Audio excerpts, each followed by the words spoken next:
It's the CRM Success Secrets podcast about productivity with a twist. Hi there, my name is Mary Sue Dahill, your host. This podcast is for business coaches and consultants tired of working nights and weekends. They are looking for strategies and proven tactics to streamline their business using a CRM and automation. Let's get to it. What are the 5 biggest CRM mistakes that most coaches and consultants make? Hi there, my name is Mary Sue Dahill. I'm the host of CRM Success Secrets podcast. And in this short series, we're going to do 5 parts. We're going to talk about the 5 biggest CRM mistakes. We're going to cover one mistake each episode. I wanted to share this because I work with business coaches and consultants. Those are my clients, and I help them actually implement their sales and marketing strategies in the Work Smarter CRM that I sell.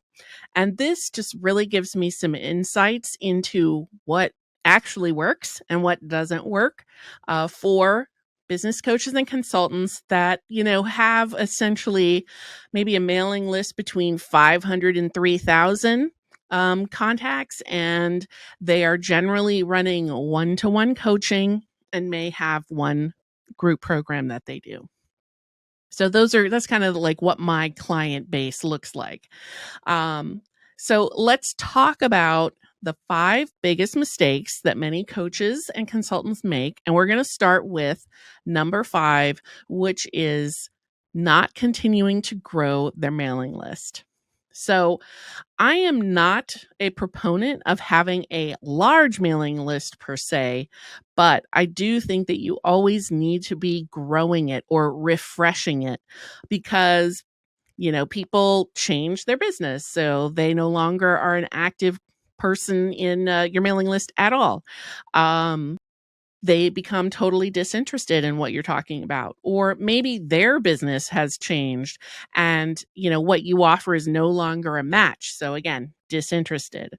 And then there will be people that are engaged, and then there'll be a bunch of people kind of in the middle that are maybe going between engaged and disengaged. So over time, if you stop growing your mailing list, you will have more and more disengaged contacts on your mailing list.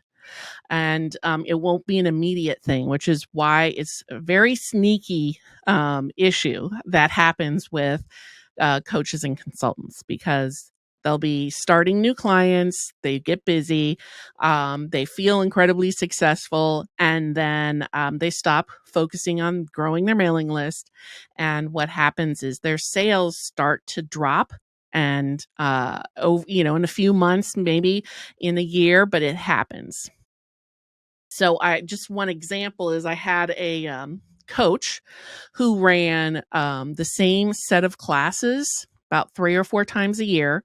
And she would run promotions prior to the class starting those 3 or 4 times. And the promotions were similar. She would change them up, but the classes were the same. And so her mailing list, because she hadn't been refreshing it with new people in the mailing list, had seen that the same or similar promotions over and over again.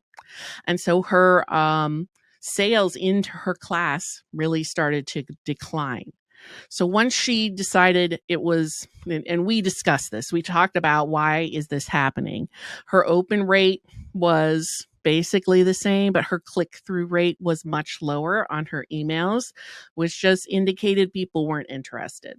So she put more effort into refreshing her database and also clearing out some of those people that, they just were totally disengaged. They weren't opening emails, all that kind of stuff.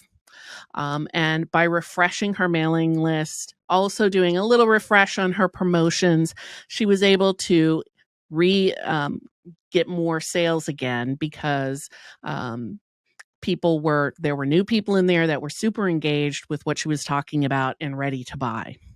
So when you're not refreshing your database, your mailing list gets bored of what you're saying. When you continue to grow your mailing list, you will always have people in there that are engaged with what you're saying and interested in buying from you. So the moral of this story is always be list building. Don't stop. Figure out a way to make it easy for yourself to be list building and continually to refresh your database. Are your business systems a hot mess?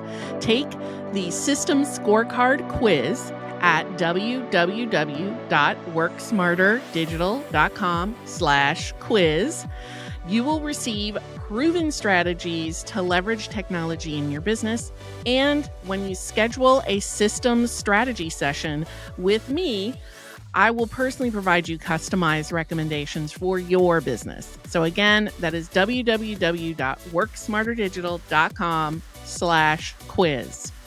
Thank you so much for listening to this episode of the CRM Success Secrets podcast. Cheers to you, and I hope that your systems are successful.